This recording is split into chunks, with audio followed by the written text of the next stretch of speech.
En septembre 2022, un opérateur de drone, effectuant un relevé topographique le long des côtes bretonnes, a capturé des images qui ont glacé le sang des autorités maritimes françaises. Dans une crique isolée, accessible uniquement par la mer et protégée par des falaises abruptes, se trouvait un voilier parfaitement intact, ancré comme si ses occupants venaient tout juste de descendre à terre.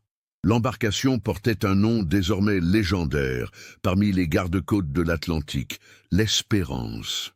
Ce bateau avait disparu 10 ans plus tôt, en août 2012, emportant avec lui Olivier et Marguerite Fontaine, un couple de La Rochelle, dont la disparition avait mobilisé pendant des semaines les moyens de recherche maritime les plus sophistiqués de France. Aucune trace n'avait jamais été retrouvée, aucun débris, aucun signal de détresse, aucun corps.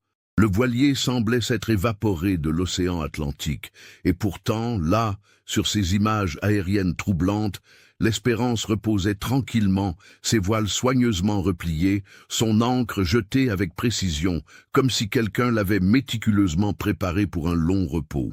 Mais où étaient passés Olivier et Marguerite Fontaine ? Et comment leur bateau avait-il pu rester invisible pendant une décennie entière, à moins de 300 kilomètres de leur point de départ? Ce que les enquêteurs allaient découvrir à bord de l'Espérance défierait toute logique et révélerait une vérité bien plus troublante que n'importe quelle tempête en mer. Avant de poursuivre cette histoire bouleversante, si vous appréciez les cas mystérieux réels comme celui-ci, abonnez-vous à la chaîne et activez les notifications pour ne manquer aucune nouvelle enquête. Maintenant, découvrons comment tout a commencé. La Rochelle, située sur la côte atlantique française, en Charente-Maritime, est une ville profondément liée à la mer depuis des siècles. Son vieux port, protégé par les tours médiévales emblématiques de Saint-Nicolas et de la Chêne, a vu passer des générations de marins, de pêcheurs et de plaisanciers. En 2012, la ville comptait environ 75 000 habitants, dont beaucoup entretenaient une relation intime avec l'océan. C'était une communauté où la navigation n'était pas simplement un loisir, mais une véritable culture, transmise de père en fils, une seconde nature pour ceux qui avaient grandi au rythme des marées. Olivier Fontaine incarnait parfaitement cette tradition maritime rochelaise. À 45 ans, en 2012, cet homme au visage buriné par le vent marin et aux mains calleuses avait consacré toute sa carrière professionnelle à l'architecture navale. Pendant 23 ans, il avait travaillé pour un chantier naval réputé de la région, concevant des embarcations de plaisance qui naviguaient désormais sur tous les océans du monde. Ses collègues le décrivaient comme un perfectionniste obsessionnel, quelqu'un qui vérifiait 3 fois chaque calcul, chaque mesure, chaque détail de sécurité. Cette rigueur technique s'étendait à sa vie personnelle. Olivier ne prenait jamais la mer sans avoir méticuleusement vérifié chaque aspect de son propre voilier, établi un plan de navigation détaillé et consulté les prévisions météorologiques sous tous les angles possibles. Marguerite Fontaine, née Leclerc, était son exact complémentaire. À 43 ans, cette femme élégante aux cheveux châtains striés de fils argentés enseignait la littérature française dans un lycée de La Rochelle depuis 18 ans.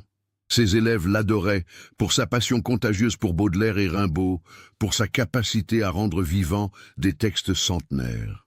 Contrairement à Olivier qui analysait le monde à travers des équations et des schémas techniques, Marguerite percevait la vie à travers le prisme de la poésie et des émotions. Elle avait grandi à Nantes, loin de la mer, et n'avait découvert la navigation qu'en rencontrant Olivier lors d'un festival littéraire à Rochefort en 1990. Lui assistait à une conférence sur les récits de voyages maritimes. Elle présentait une communication sur Melville et la symbolique de l'océan. Leur coup de foudre avait été immédiat, leurs différences devenant rapidement complémentaires. Ils s'étaient mariés en 1991 et avaient eu un fils unique, Julien, né en 1990. En 2012, leur fils de 22 ans étudiait l'ingénierie mécanique à l'École centrale Paris, suivant d'une certaine manière les traces techniques de son père, bien que dans un domaine différent. Julien décrivait ses parents comme un couple fusionnel, presque anachronique dans leur dévotion mutuelle. Ils se tenaient encore la main en marchant dans les rues de La Rochelle, s'écrivaient des petits mots affectueux qu'ils cachaient dans les poches l'un de l'autre et partageaient chaque été depuis 20 ans une tradition sacrée. Une semaine de navigation en tête-à-tête, sans téléphone, sans distraction, juste eux deux et l'océan. L'Espérance n'était pas simplement un bateau pour les Fontaines, c'était le fruit de 2 années de travail acharné d'Olivier. Entre 2007 et 2009, il avait personnellement supervisé chaque étape de sa construction dans un petit chantier naval de Rochefort, appliquant toute son expertise professionnelle à cette embarcation qui porterait sa famille.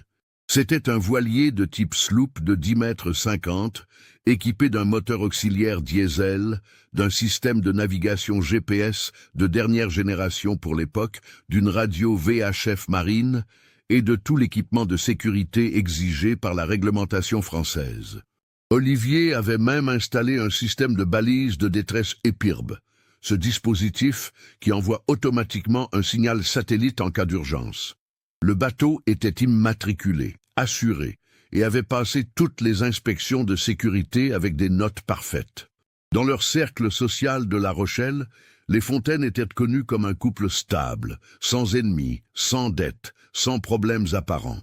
Olivier avait pris sa retraite anticipée en 2011, à l'âge de 44 ans, ayant accumulé suffisamment d'années de cotisation et d'économie pour profiter de la vie. Marguerite continuait à enseigner, adorant son métier, mais comptait les années avant sa propre retraite.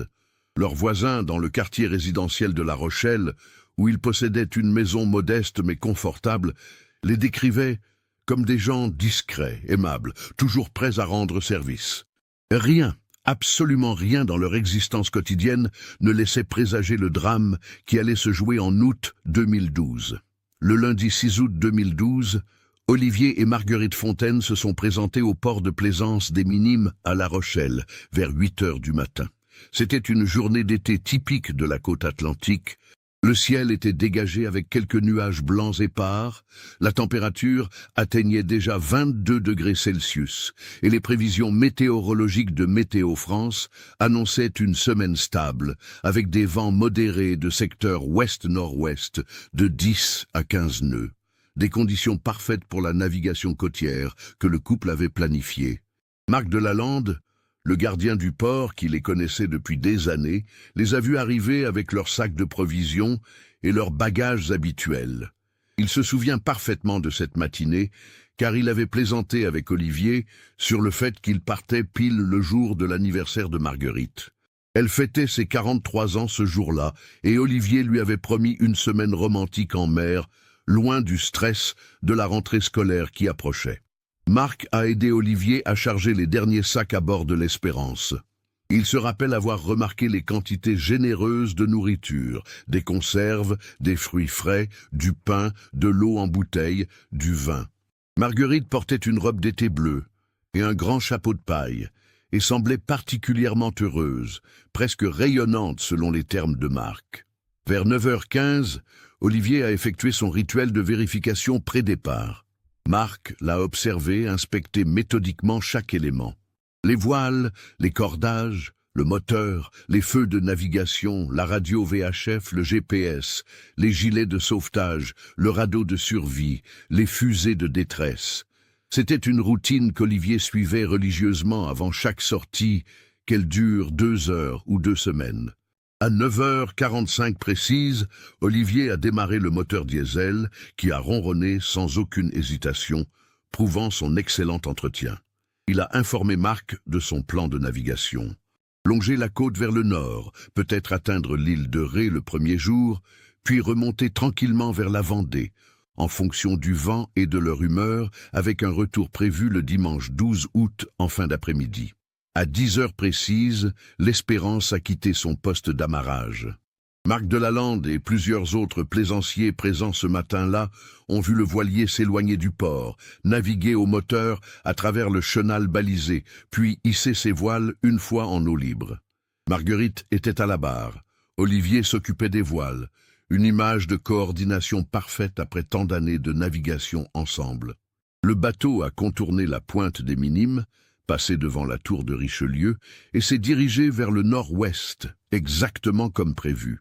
C'était la dernière fois que quelqu'un verrait les fontaines vivant, avec certitude. Le mardi 7 août, en début de soirée, Julien Fontaine a reçu un message texte de sa mère. Elle lui écrivait « Magnifique première journée, mouillage tranquille près de l'île de Ré. Ton père t'embrasse, nous aussi. Profite de Paris, maman. » C'était exactement le type de message que Marguerite envoyait habituellement lors de leurs escapades maritimes, et Julien n'y avait vu rien d'inhabituel. Il avait répondu par un simple « Profitez bien, je vous aime ». Le message de Marguerite avait été envoyé à 18h37, selon les relevés téléphoniques qui seraient examinés plus tard. Ce fut le dernier contact. Le mercredi 8 août, Julien, occupé par ses stages d'été à Paris, n'avait pas particulièrement attendu de nouvelles. Ses parents avaient l'habitude de se déconnecter totalement pendant leur semaine en mer, ne donnant des nouvelles qu'occasionnellement quand ils se trouvaient à portée d'une antenne relais côtière. Le jeudi 9 août, toujours aucun message, mais encore une fois, rien d'alarmant. Le vendredi 10 août, en revanche, Julien a commencé à ressentir une légère inquiétude. Il a tenté d'appeler le téléphone portable de sa mère à plusieurs reprises dans la journée. Chaque fois, l'appel tombait directement sur la messagerie vocale, ce qui pouvait signifier soit que le téléphone était éteint, soit qu'il était hors de portée d'un réseau. Il a également essayé le téléphone portable de son père avec le même résultat. Le samedi 11 août, la veille du retour prévu, Julien a commencé à vraiment s'inquiéter. Il a contacté Marc Delalande au port des Minimes pour savoir si l'Espérance était rentrée plus tôt. Marc a vérifié tous les postes d'amarrage et confirmé que le bateau n'était pas au port. Il a ajouté que ce n'était pas totalement inhabituel, que peut-être les Fontaines avaient décidé de prolonger d'un jour ou deux, qu'ils le faisaient parfois. Mais quelque chose dans le ton de voix de Julien a inquiété Marc également. Il a promis de garder un œil sur le port et de rappeler immédiatement si l'Espérance apparaissait. Le dimanche 12 août, date prévue du retour, est devenue une journée d'angoisse croissante. Julien est resté près de son téléphone toute la journée, rappelant ses parents toutes les heures. À 18h, l'heure limite qu'Olivier avait mentionnée à Marc comme retour prévu, rien. À 20h, alors que le soleil commençait à décliner sur La Rochelle, Julien a pris une décision. Il a contacté les urgences maritimes, le Centre régional opérationnel de surveillance et de sauvetage, le CROSS Etel, responsable de la surveillance de cette portion de l'Atlantique. L'officier de permanence, après avoir noté tous les détails, a immédiatement lancé une procédure d'alerte. À 21h30, une diffusion radio d'urgence a été émise sur tous les canaux maritimes VHF, demandant à l'Espérance de se manifester ou à tout navire l'ayant aperçu de signaler sa position. Aucune réponse n'est venue. À 22h15, le CROSS a officiellement déclenché une opération de recherche et de sauvetage. Un hélicoptère de la Marine nationale stationné à Lanvéoc-Poulmic a été mis en alerte, et plusieurs vedettes de la Société nationale de sauvetage en mer ont été mobilisées. Les recherches ont commencé à l'aube du lundi 13 août 2012. L'hélicoptère Dauphin de la Marine a décollé à 6 heures précises et a commencé à ratisser systématiquement la zone entre La Rochelle et la Vendée, suivant la route probable qu'aurait prise l'Espérance. 2 vedettes de la SNSM, une basée à La Rochelle et une autre à Saint-Gilles-Croix-de-Vie, ont également quitté leurs ports respectifs pour participer aux recherches maritimes. Le capitaine Arnaud Leclerc, un officier expérimenté de 52 ans avec 30 ans de service dans les gardes-côtes français, a été désigné pour coordonner l'opération depuis le CROSS. Leclerc a immédiatement établi une zone de recherche prioritaire, basée sur plusieurs facteurs. Le plan de navigation déclaré par Olivier, les conditions météorologiques de la semaine, les courants marins dominants, et la dernière position connue approximative basée sur l'antenne relais, qui avait capté le message texte de Marguerite le 7 août.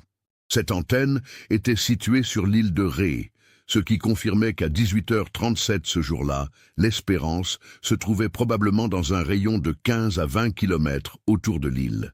À partir de là, Leclerc a calculé qu'avec des vents modérés et une navigation côtière typique, le voilier aurait pu se trouver n'importe où entre la pointe de Bretagne et le sud de la Vendée.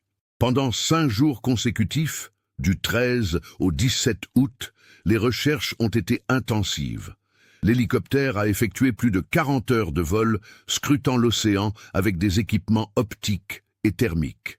Les vedettes ont parcouru des centaines de kilomètres nautiques.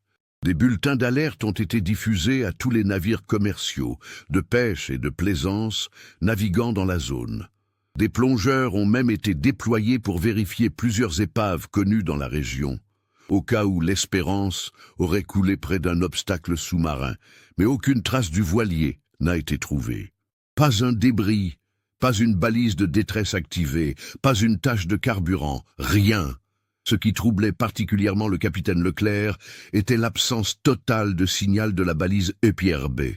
Marc Delalande avait confirmé qu'Olivier avait installé une balise de détresse satellite de dernière génération sur l'Espérance, un dispositif qui s'active automatiquement au contact prolongé avec l'eau et qui émet un signal de détresse capté par des satellites. Si le bateau avait coulé, même rapidement, cette balise aurait dû se déclencher et permettre une localisation précise. Son silence total suggérait soit que le bateau n'avait pas coulé, soit qu'il avait sombré dans des circonstances si exceptionnelles que la balise n'avait pas pu s'activer. Une éventualité extrêmement rare avec les modèles modernes. Julien Fontaine était arrivé à La Rochelle le 13 août au matin, ayant pris le premier train depuis Paris. Il s'était installé dans la maison familiale, transformée soudainement en centre de commandement improvisé. Il passait ses journées au cross, suivant l'évolution des recherches sur les écrans radars et les cartes maritimes, posant des questions incessantes aux officiers, refusant de quitter avant d'avoir des réponses.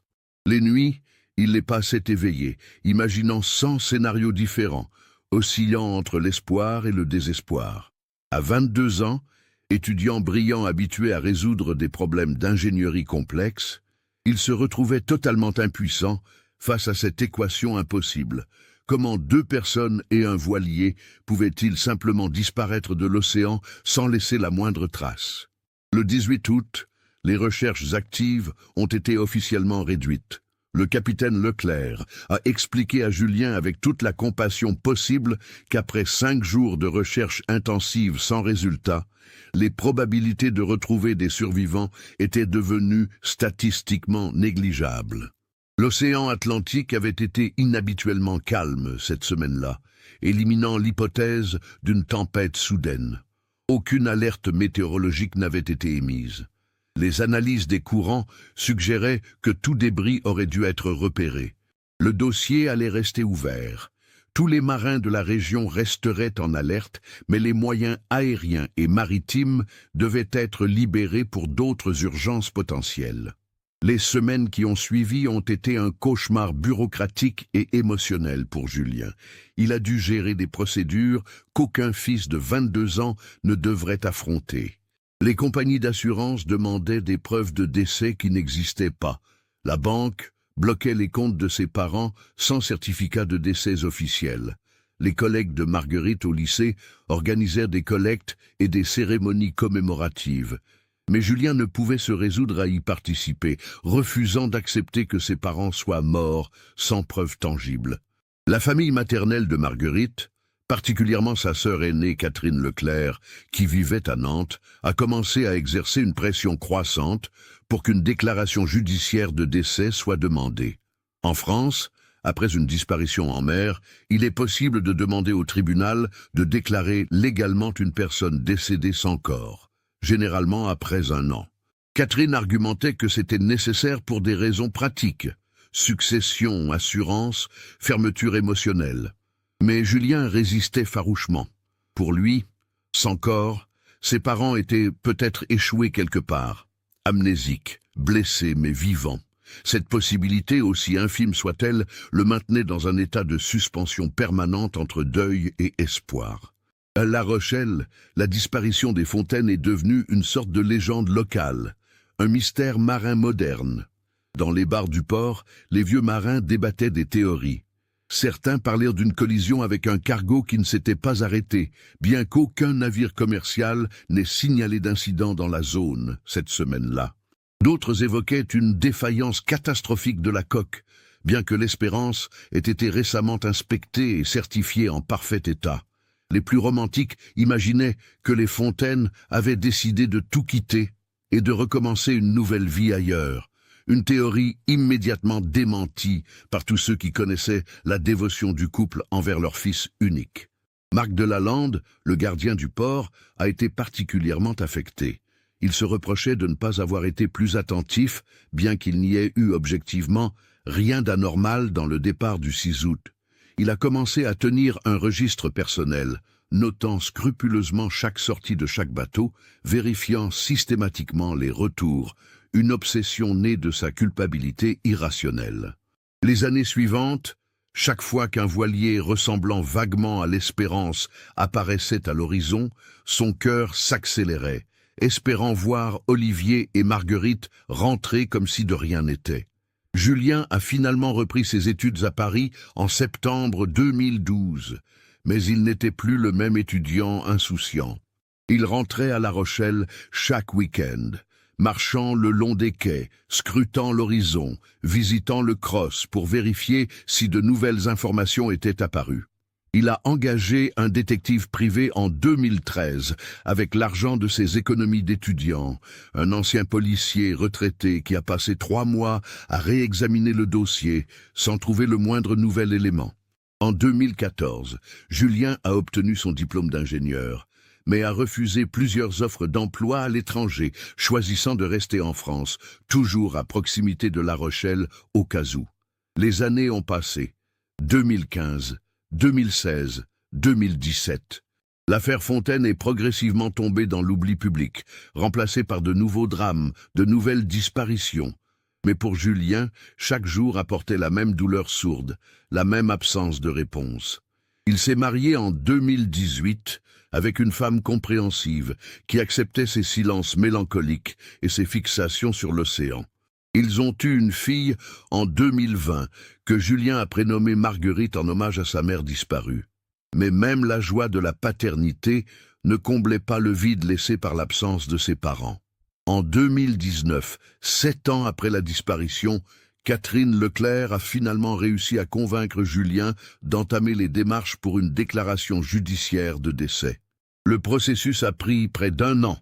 En février 2020, le tribunal de grande instance de La Rochelle a officiellement déclaré Olivier et Marguerite Fontaine décédés en date présumée du 10 août 2012. Une cérémonie commémorative a été organisée au cimetière marin de La Rochelle en juin 2020, où une stèle symbolique a été érigée, portant leur nom et les dates 1967, 2012 pour Olivier et 1969, 2012 pour Marguerite, avec l'inscription « Perdu en mer, à jamais dans nos cœurs ». Julien pensait avoir finalement trouvé une forme de paix, aussi douloureuse soit-elle. Il s'était résigné à ne jamais savoir ce qui était réellement arrivé à ses parents. Il avait accepté l'idée qu'ils reposaient quelque part au fond de l'Atlantique, ensemble, comme ils auraient probablement souhaité. La vie continuait, avec son poids de chagrin apprivoisé. Mais l'histoire des Fontaines était loin d'être terminée. À 280 kilomètres au nord de La Rochelle, sur une portion reculée de la côte bretonne, l'Espérance attendait silencieusement dans une crique oubliée, préservant des secrets qui allaient bouleverser tout ce que Julien croyait savoir sur les derniers jours de ses parents. Guillaume Morvan avait 34 ans, en septembre 2022, et travaillait comme géomaticien pour un bureau d'études environnementales basé à Quimper.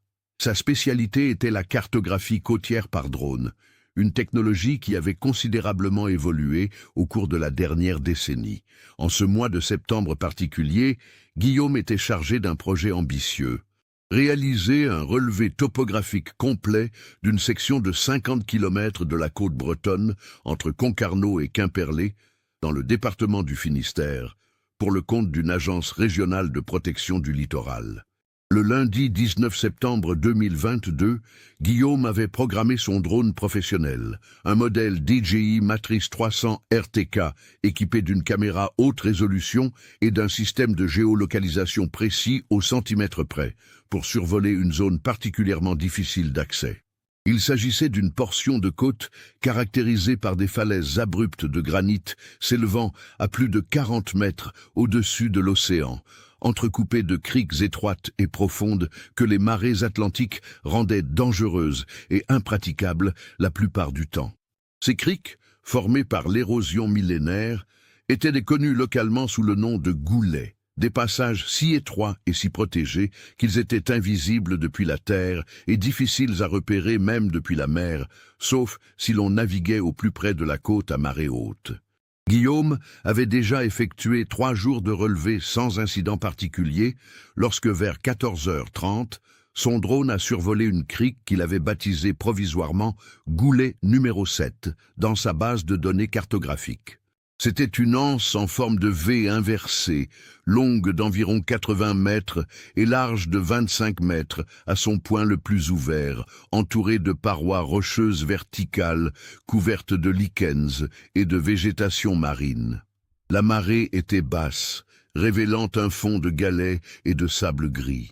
Et là, au centre de cette crique isolée, Guillaume a vu quelque chose qui l'a fait sursauter. Un voilier.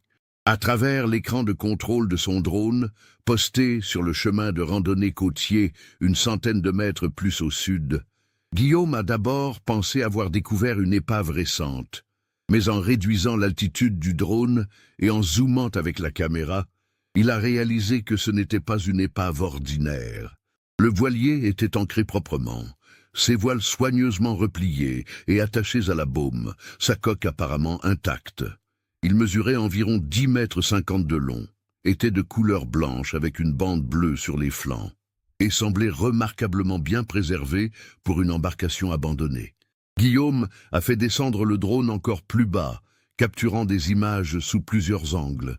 Il pouvait distinguer le nom du bateau peint sur la coque, l'Espérance, avec un port d'attache indiqué comme La Rochelle. Il a également remarqué que le pont était étonnamment propre, sans l'accumulation de débris, d'algues ou de fientes d'oiseaux qu'on s'attendrait à trouver sur un bateau abandonné pendant une période prolongée. Les cordages semblaient en bon état, les hublots étaient fermés, et l'ensemble donnait l'impression troublante que les occupants venaient tout juste de descendre à terre. Intrigué, Guillaume a enregistré les coordonnées GPS exactes de la crique. 47 degrés 54 minutes nord, 3 degrés 37 minutes ouest. Il a pris une série complète de photographies haute résolution et de vidéos, documentant le voilier sous tous les angles possibles. Quelque chose dans cette scène le mettait mal à l'aise. Comment un voilier en si bon état se trouvait-il dans une crique aussi isolée? Pourquoi personne ne l'avait-il récupéré? Et surtout, pourquoi ce bateau semblait-il avoir été soigneusement ancré plutôt que simplement échoué? De retour à son bureau à Quimper en fin d'après-midi, Guillaume a immédiatement effectué une recherche sur Internet avec les termes « l'Espérance » et « La Rochelle ». Les résultats l'ont glacé. Article après article parlait de la disparition mystérieuse d'Olivier et Marguerite Fontaine en août 2012, de leur voilier jamais retrouvé, des recherches massives qui n'avaient rien donné. Guillaume a réalisé qu'il venait potentiellement de résoudre une énigme vieille de 10 ans. À 17h45, il a contacté le CROSS Corsen, le Centre de coordination des secours maritimes, responsable de la Bretagne occidentale.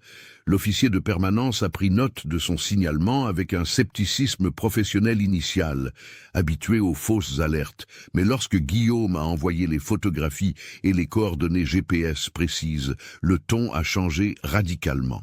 À 18h30, le dossier avait été transmis au CROSS-ETEL, qui avait coordonné les recherches initiales en 2012, et au capitaine Arnaud Leclerc, désormais âgé de 62 ans et proche de la retraite, mais toujours hanté par l'affaire Fontaine. Leclerc a examiné les photographies avec une émotion qu'il ne cherchait pas à dissimuler. Il reconnaissait sans aucun doute possible l'Espérance. Les caractéristiques correspondaient parfaitement aux descriptions du dossier, le type de voilier, les dimensions, la bande bleue distinctive, même un petit autocollant d'un club nautique Rochelet visible sur la proue dans les photos agrandies. Mais ce qui le troublait profondément était l'état du bateau. Après 10 ans d'exposition aux éléments marins, il aurait dû être significativement dégradé. Or, sur ces images, il semblait presque préservé, protégé. Le lendemain matin, le mardi 20 septembre 2022, une opération complexe a été lancée. Le problème était l'accès. La crique identifiée par Guillaume était inaccessible par voie terrestre en raison des falaises abruptes et de l'absence de tout sentier praticable. Par mer, l'approche était dangereuse. L'entrée du goulet était étroite, parsemée de rochers affleurants, et les forts courants de marée rendaient la navigation périlleuse même pour des marins expérimentés.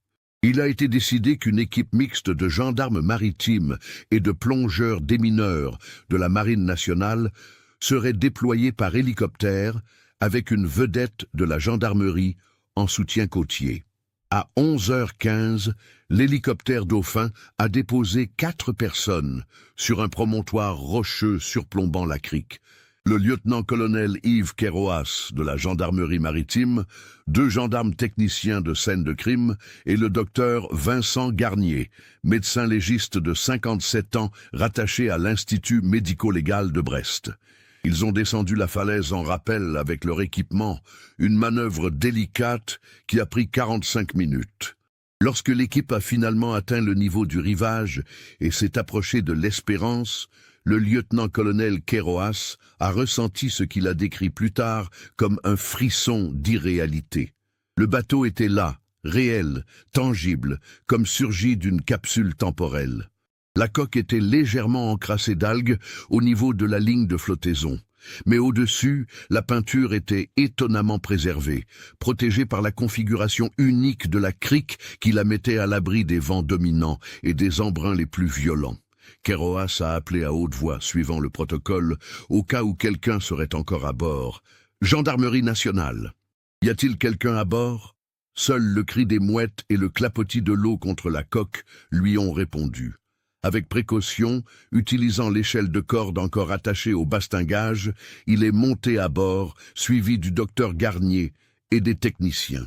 Ce qu'ils ont découvert allait dépasser tout ce qu'ils auraient pu imaginer. Le pont de l'Espérance racontait une histoire silencieuse et troublante. Tout était en ordre, presque méticuleusement rangé. Les cordages étaient soigneusement levés. Les défenses étaient en place, comme si le bateau s'apprêtait à accoster dans un port. Dans le cockpit, le lieutenant-colonel Kéroas a découvert une glacière en plastique bleu, fermée.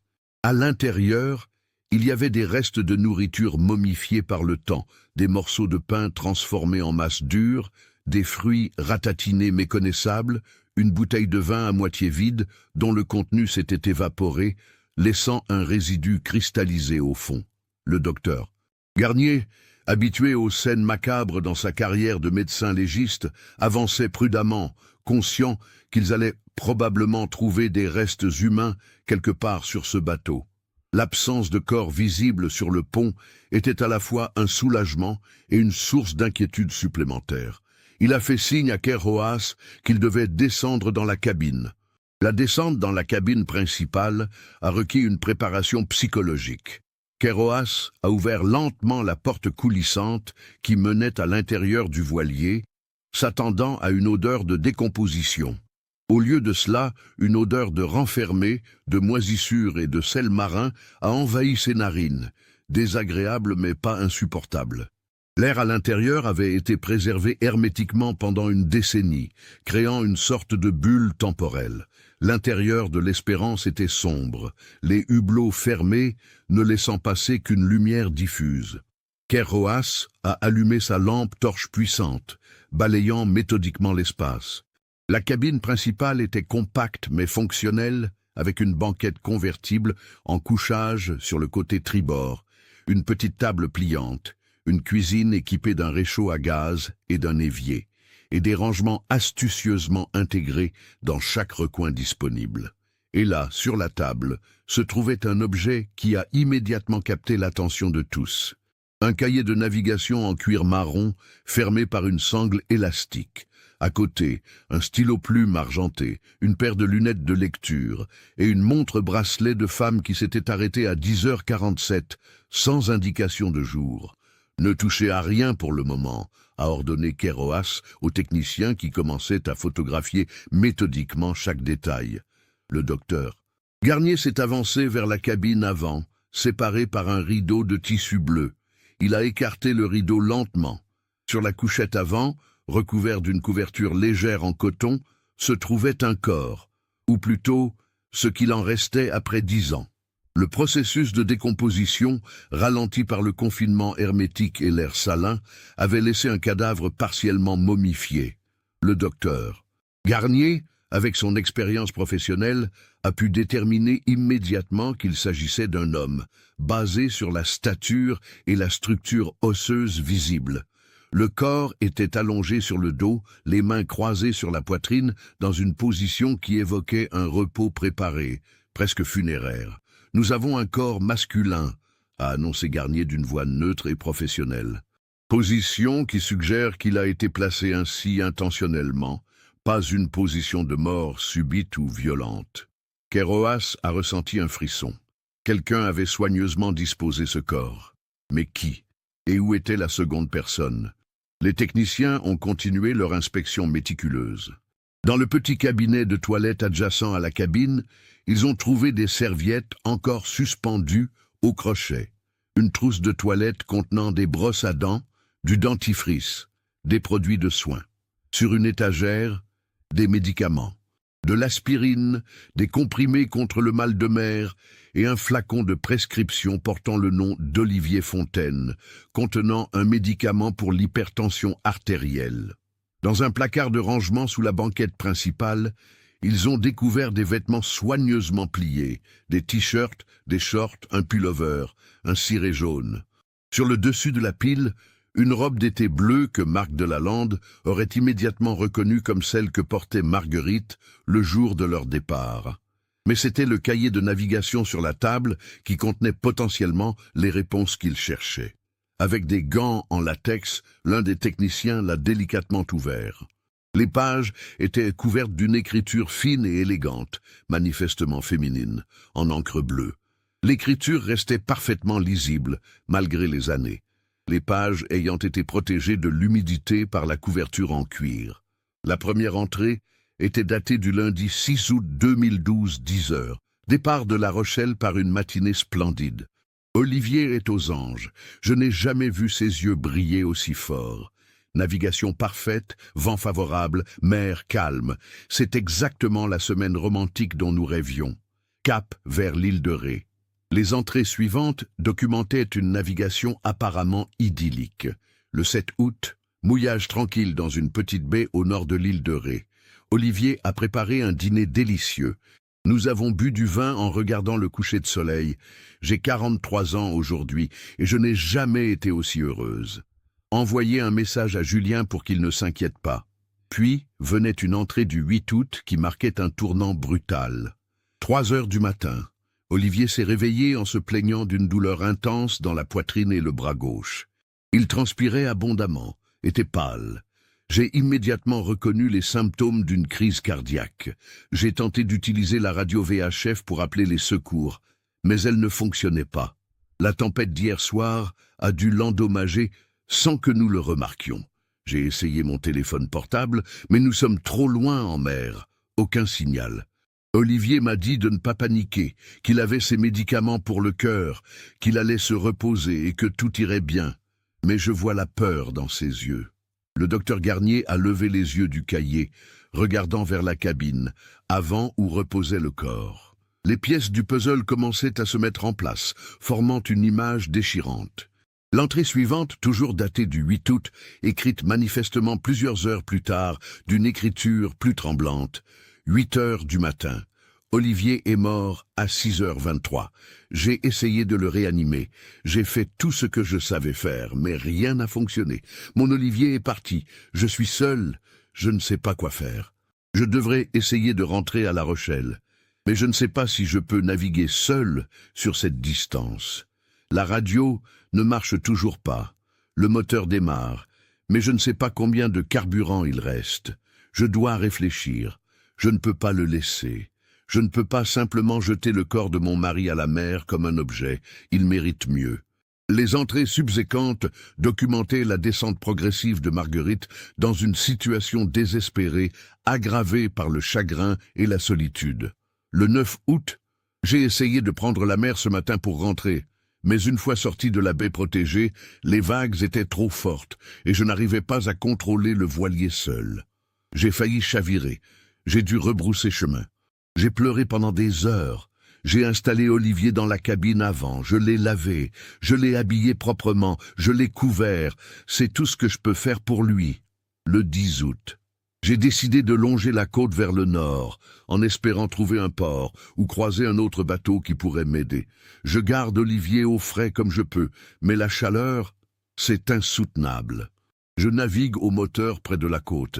J'ai vu quelques bateaux de pêche au loin, mais ils ne m'ont pas vu. J'ai essayé d'agiter une serviette, mais j'étais trop loin. Je commence à manquer d'eau potable. J'ai rationné ce qui reste. Les pages suivantes révélaient une errance de plusieurs jours le long de la côte bretonne. Marguerite, dans son état de chagrin et de confusion, avait continué à naviguer vers le nord, plutôt que vers le sud, en direction de La Rochelle. Elle avait évité les zones fréquentées, peut-être par peur d'être jugée pour ne pas avoir signalé immédiatement la mort de son mari, peut-être simplement parce qu'elle n'était plus en état de penser rationnellement. Le 13 août, j'ai trouvé cette crique. C'est un endroit paisible, protégé. Je n'ai plus la force de continuer. Le moteur a cessé de fonctionner ce matin, probablement à court de carburant. Je ne sais même plus où je suis exactement. Quelque part en Bretagne. J'ai jeté l'ancre. Olivier repose à l'intérieur. Je vais rester avec lui. Julien me pardonnera, j'espère. Je ne peux pas abandonner son père. Je ne peux pas rentrer sans lui et dire qu'il est mort en mer. Je ne peux pas le laisser seul dans l'océan. Nous sommes ensemble depuis 21 ans. Nous resterons ensemble. Les dernières entrées, écrites d'une main de plus en plus faible et irrégulière, documentaient les derniers jours de Marguerite. Le 15 août, plus d'eau. J'ai essayé de boire l'eau de mer filtrée avec un tissu, mais cela m'a rendu malade. Je pense constamment à Julien, mon petit garçon. Il doit être fou d'inquiétude. Je suis une mauvaise mère, mais je ne peux pas partir.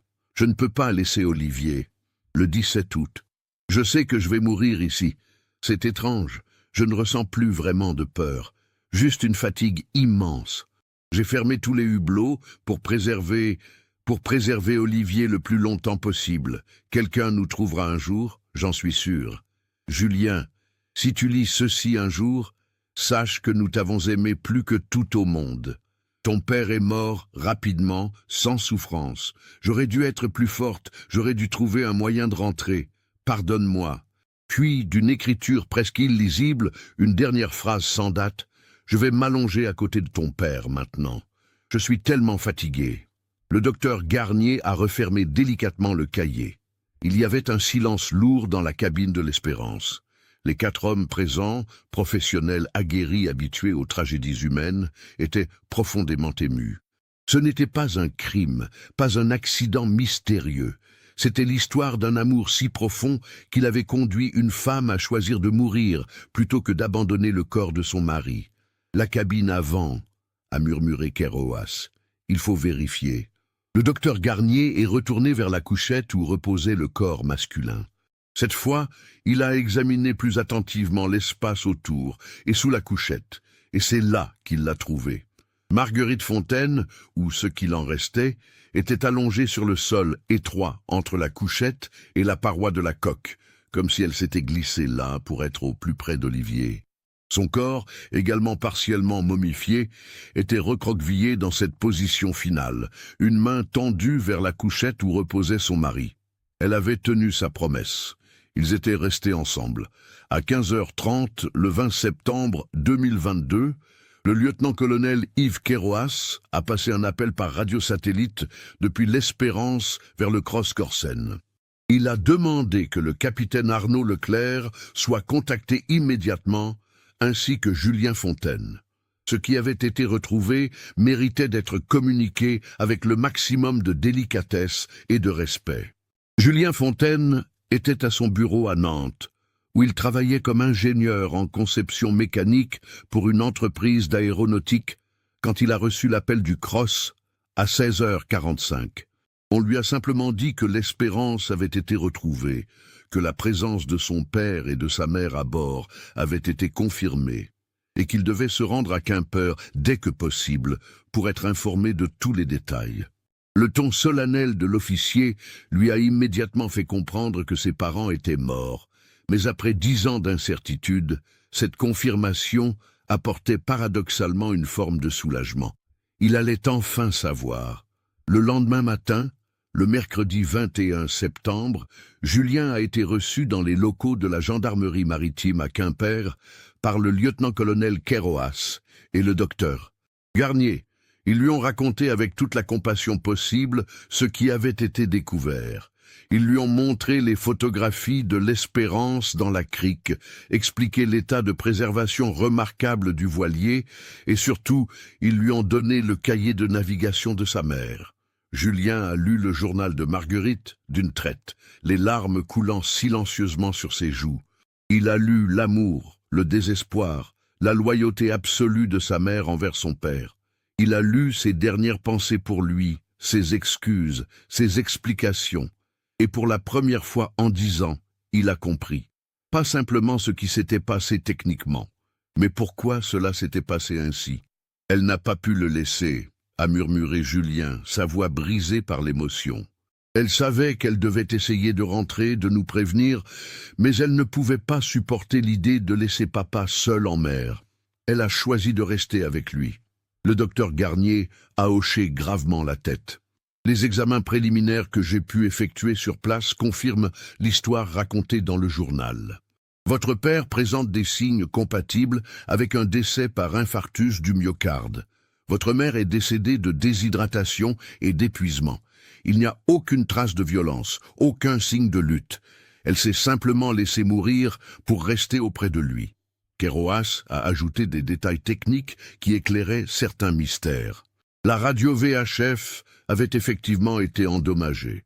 Un court-circuit probablement causé par l'infiltration d'eau de mer lors d'une tempête la nuit du 7 août que les bulletins météorologiques maritimes avaient enregistré dans la zone de l'île de Ré. La balise Épirbe n'avait jamais été activée parce que le voilier n'avait jamais coulé et parce que Marguerite, dans son état de détresse psychologique, n'avait probablement même pas pensé à la déclencher manuellement. L'enquête a également expliqué pourquoi le voilier n'avait jamais été retrouvé, malgré les recherches intensives. La crique où Marguerite avait jeté l'ancre était située bien au nord de la zone de recherche initiale, qui s'était concentrée entre La Rochelle et le sud de la Vendée, basée sur le plan de navigation déclaré et le dernier signal téléphonique capté près de l'île de Ré. De plus, l'entrée de la crique était si étroite et si bien masquée par les rochers qu'elle était invisible depuis le large.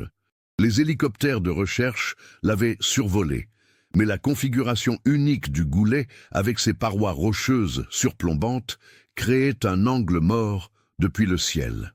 Seul un drone, volant bas et lentement, spécifiquement programmé pour cartographier chaque mètre de côte, pouvait révéler ce qui se cachait à l'intérieur.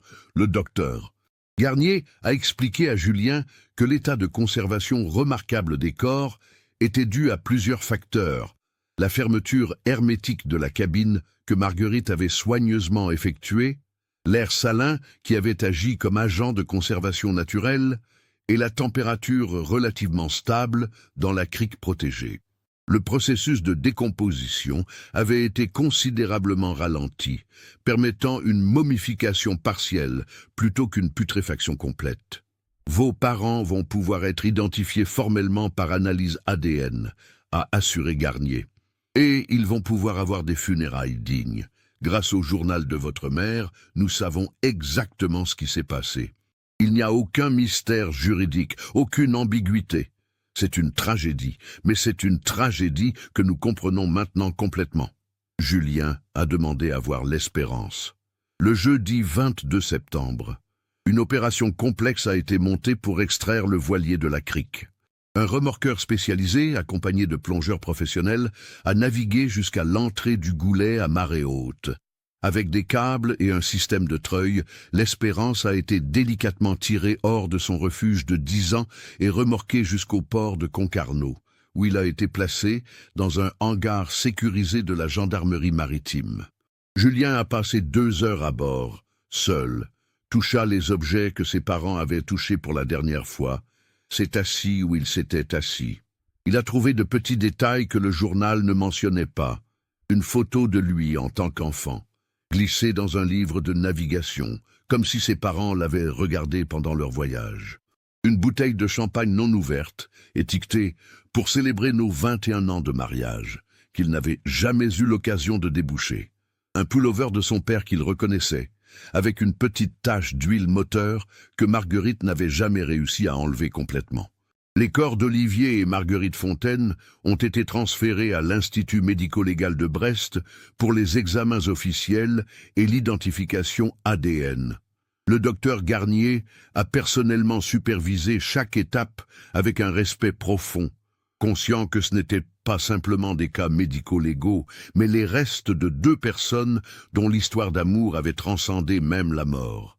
Les résultats ADN, comparés aux échantillons prélevés dans la maison familiale de La Rochelle et à un échantillon de sang de Julien, ont confirmé sans l'ombre d'un doute les identités. Le rapport de décès du docteur Garnier a conclu « Olivier Fontaine, décès par infarctus du myocarde aigu survenu le 8 août 2012. Marguerite Fontaine, décès par déshydratation sévère et épuisement physiologique survenu approximativement entre le 17 et le 19 août 2012. Aucun signe de traumatisme externe, aucune indication d'acte criminel. Décès naturel dans le contexte d'une situation de détresse en mer.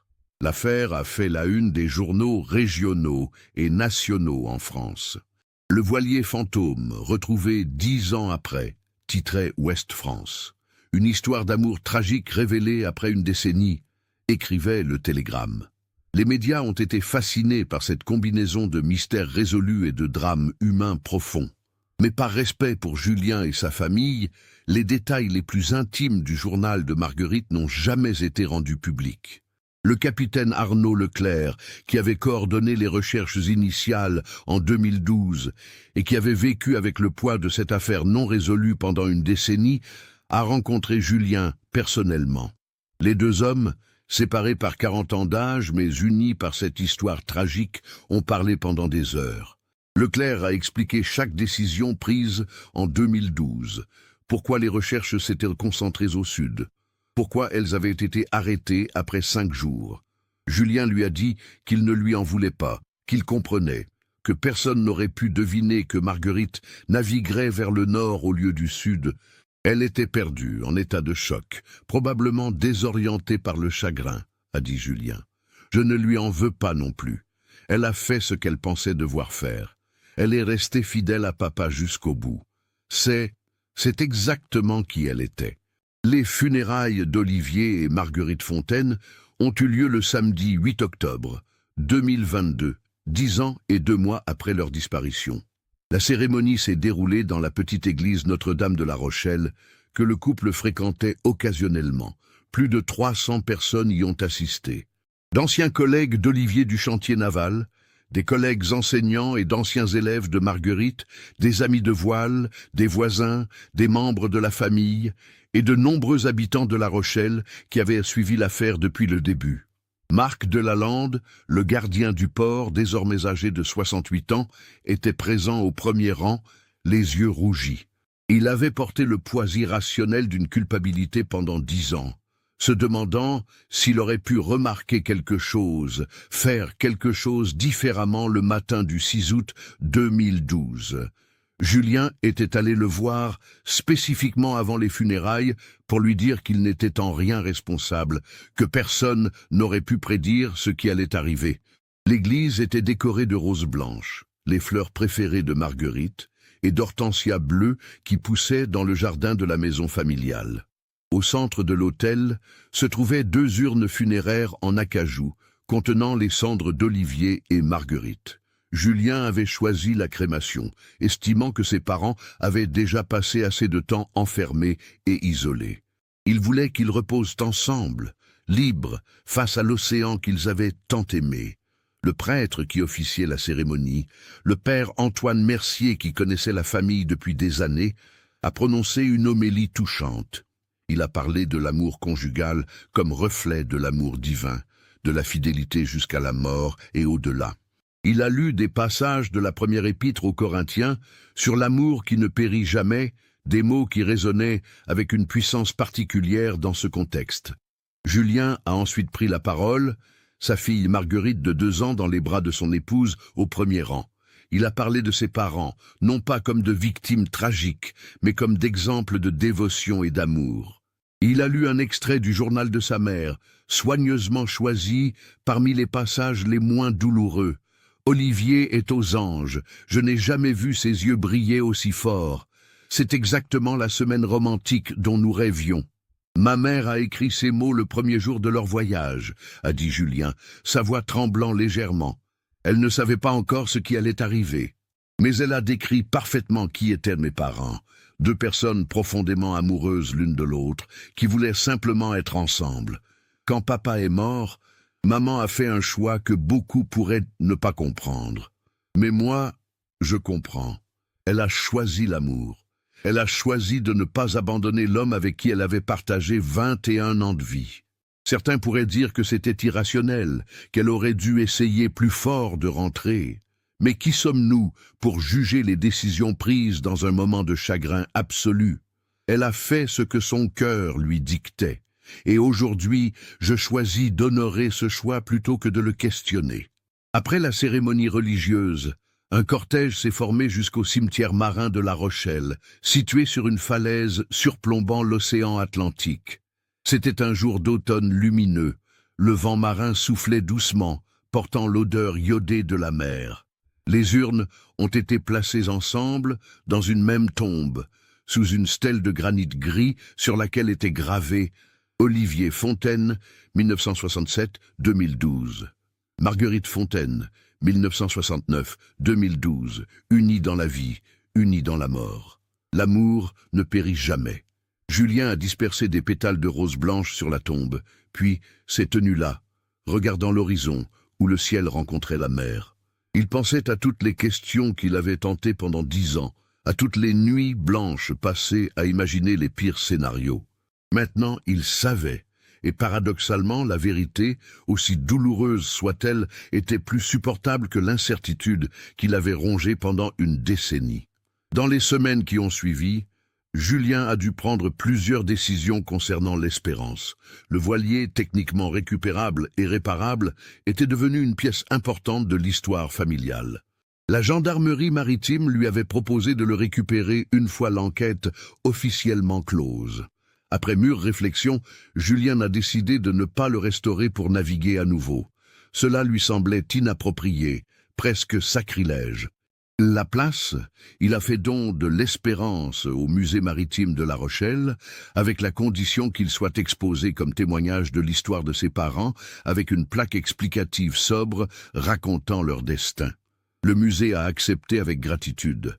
L'Espérance est maintenant exposée dans une salle spéciale, restaurée extérieurement mais préservée intérieurement, avec une exposition photographique racontant l'histoire de la disparition et de la découverte. Des milliers de visiteurs chaque année s'arrêtent devant ce voilier qui semble presque ordinaire, mais qui porte en lui une histoire extraordinaire d'amour et de tragédie. Le journal de Marguerite, lui, reste privé, conservé précieusement par Julien, un testament intime qu'il partage uniquement avec sa femme et qu'il prévoit de transmettre un jour à sa fille quand elle sera assez grande pour comprendre. Guillaume Morvan, le géomaticien qui avait découvert l'Espérance par hasard, a été invité à l'inauguration de l'exposition au musée. Il a rencontré Julien, et les 2 hommes ont développé une amitié inattendue. Guillaume a continué son travail de cartographie côtière, mais avec une conscience nouvelle de ce que ses relevés techniques pouvaient révéler. Il a même changé ses protocoles, programmant systématiquement ses drones pour explorer plus en détail les criques isolées, conscient qu'elles peuvent receler des histoires humaines cachées. Le capitaine Arnaud Leclerc a pris sa retraite en décembre 2022, 4 mois après la résolution de l'affaire Fontaine.